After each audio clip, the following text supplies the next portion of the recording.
Assalamualaikum warahmatullahi wabarakatuh. Bismillahirrahmanirrahim. Alhamdulillahi rabbil alamin. Wassalatu wassalamu ala asyrafil anbiya wal mursalin sayyidina Muhammad wa ala alihi washabihi ajma'in. Subhanaka la ilma lana illa ma 'allamtana innaka antal alimul hakim. Wa la haula wa la quwwata illa billahil aliyyil azim. Alhamdulillah, kita sambung pengajian kitab Tuhfatur Raghibin. Malam ini di muka surat 27, baris yang ke-10 daripada bawah. Assalamualaikum warahmatullahi wabarakatuh. Sahabat channel Santri Kampung TV, bagaimana kabarnya hari ini? Semoga kita selalu diberikan kesehatan oleh Allah SWT, diberikan nikmat iman, Islam, rezeki yang halal dan thayyibah, rezeki yang barakah dan berlimpah. Sahabat channel Santri Kampung TV, mari kita simak tazkirah dari Ustaz Azhari Idrus. Semoga bermanfaat. Jom kita play bersama. Let's go. Pada bawah berkata pengarang rahimahullah ta'ala, dan jika ada maksiat itu mewajibkan had bagi Allah Ta'ala seperti zina dan minum arak, maka ditilik jika tiada berdiri dengan dia had, tiada berdiri dengan dia maksiat, dia itu maksiat saksi, dan tidak ada ia perbuatan zina itu masyhur, maka harus menyembunyikan yang demikian, dan harus ia ikrar, ia mengaku dengan dia dengan maksiat, supaya didirikan had atasnya, atas pelaku, tetapi menyembunyikan terakbar daripada ikrar. Dan jika telah berdiri saksi dengan dia dengan maksiat dan telah masyhur ia perbuatan, maka sunatlah baginya datang kepada raja-raja atau naibnya raja, padahal ikrar dengan dia dengan maksiat, supaya didirikan had atasnya, atas pelaku. Maka jika tiada didirikan had atasnya, atas pelaku, sahlah taubatnya.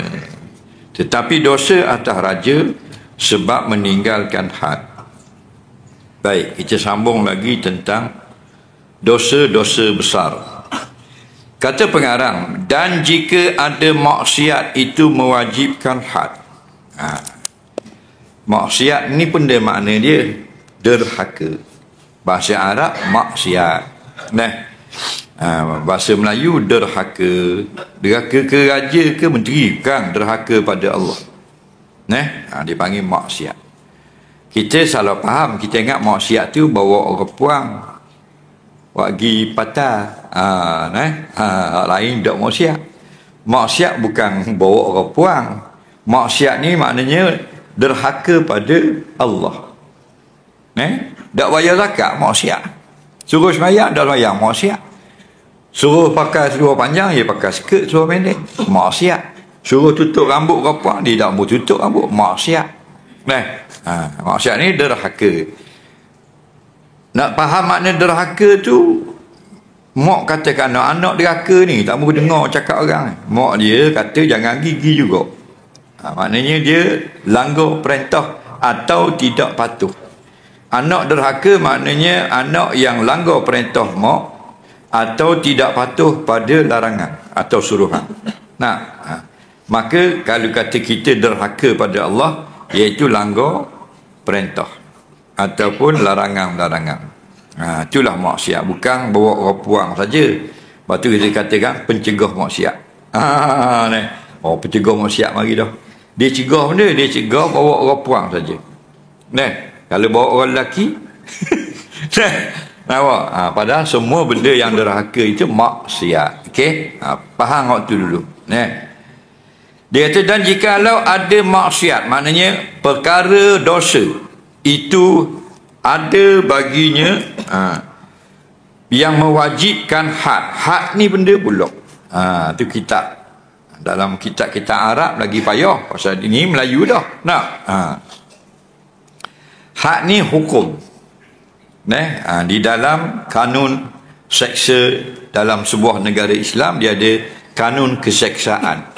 Kanun tu lah, asal kanun bahasa Melayu jadi kanun. Maknanya disiplin undang-undang yang akan dikenakan ke atas pelaku kesalahan. Jadi dalam undang-undang Islam, hukuman itu kadang-kadang dinama had. Ada nama had, ada nama diat hukuman itu. Ada ta'zir, ada kafarah. Dan hudud ni pula hudud. Pernah dengar perkataan hudud? Hudud tu perkataan jamak. Kalau satu had, haddun, haddani, hududun. Tu. Kalau menunjukkan banyak, dibaca dengan hududun.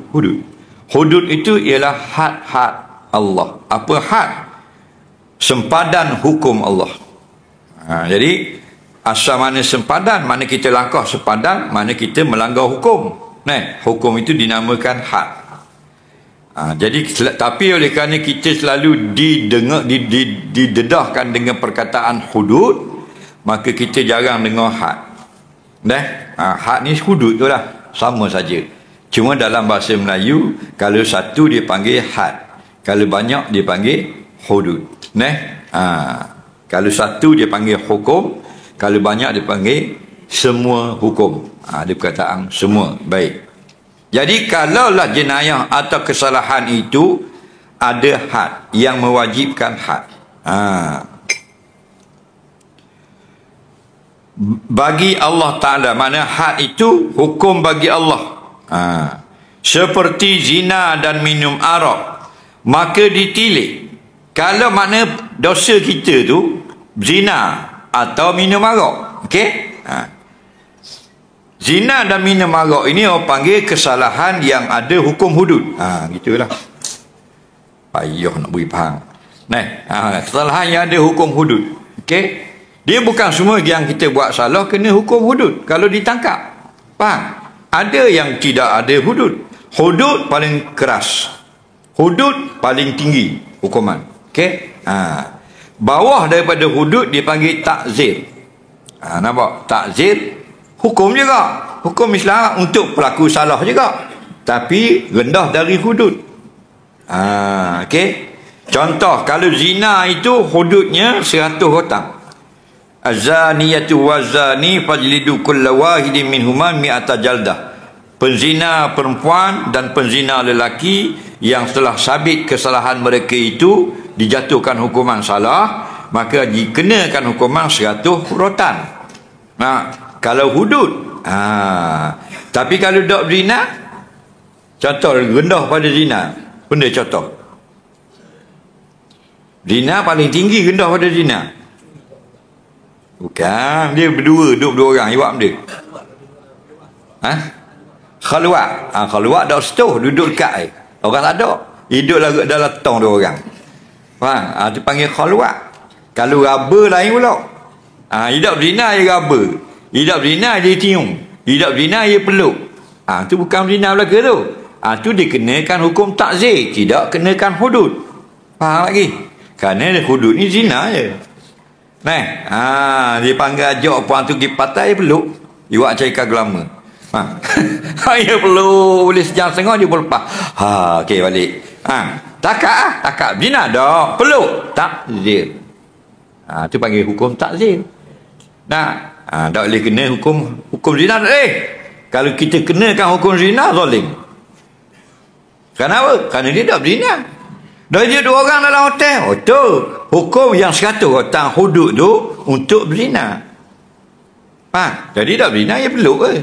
Peluk takzir dia panggil. Dah takzir banyak mana?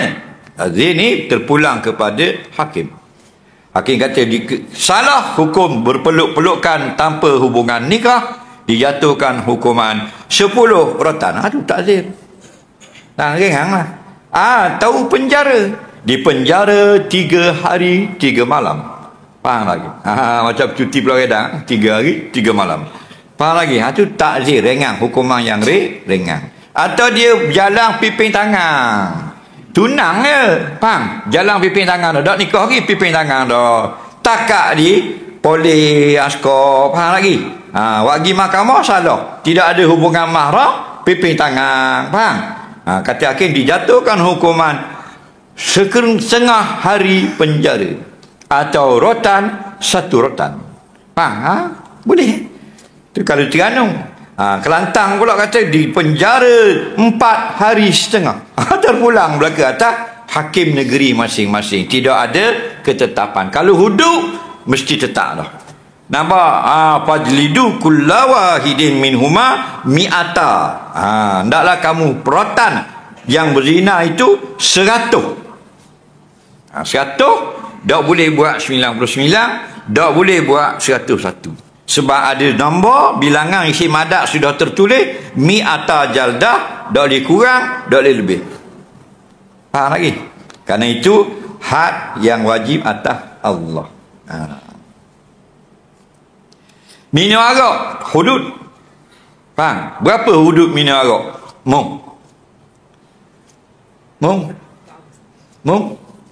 Minum arak ini minima 40 kotak, maksima 80. Between, nak ambil antara 40 dengan 80, kata hakim 60 boleh. Kurang 39 tak boleh. Kerana disebut dalam hadis 40. 40. Dia makan pay macam ke pay kuda, bukan arak lah. Dia capur dengan obat nyamuk kan, kening gitu. Faham? Kata ni tak boleh sama dengan arak, kata hakim. Maka dipukul 8 rotan. Boleh? Sama mabuk macam arak, kias sama dengan arak, 40 pukulan. Dah. Tu hudud dia panggil.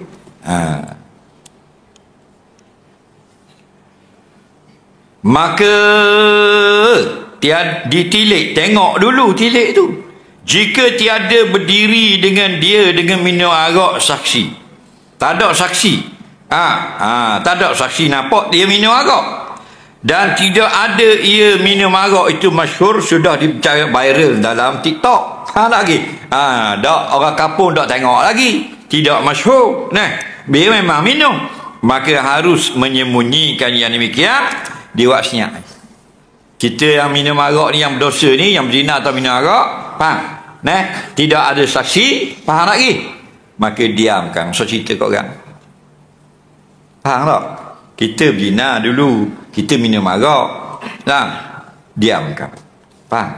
Diam makna minum pula kan, mana jadi-jadilah minum tu maksudnya. Faham lagi? Dan jangan bising, jangan sodok cerita kat orang lah. Faham? Diam, sembunyikan. Tak, tu maksudnya. Okey, faham tak? Diam. Mana tak payah lagi ngaku di depan hakim, saya minum arak, saya pernah berzina. Kenapa? Kerana pernah berlaku zaman Nabi, seorang laki-laki pergi mengaku depan Nabi. Faham lagi? Nampak? Tapi tak ada kes. Dia satu kes tu, dia pergi mengaku. Kita tak kata ramai sahabat lain berlaku kes, tapi seorang ni dia jadi dalam sejarah, dia mengaku dia telah melakukan jenayah hudud. Hukumlah saya. Jadi kita ni, kalau orang tak tahu kita buat dosa bina atau minum arak, faham? Diam saja sudahlah. Okey? Tu ni nak khabar gitu.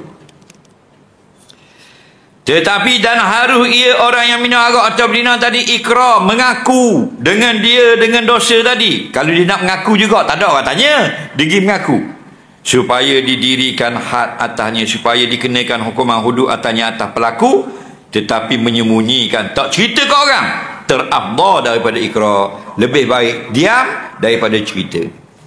Ada orang terlalu takut pada Allah, dia pun mengaku dia minum arak atau berzina, supaya dikenakan hukuman hudud, dia nak bersih betul-betul.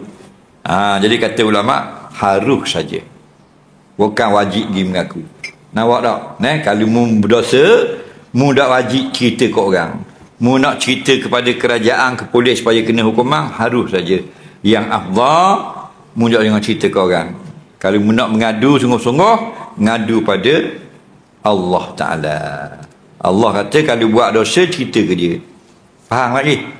Cerita ke dia, kerana dia menyimpan rahsia. Betul tak? Kawan kita simpan tak rahsia kita? Simpan.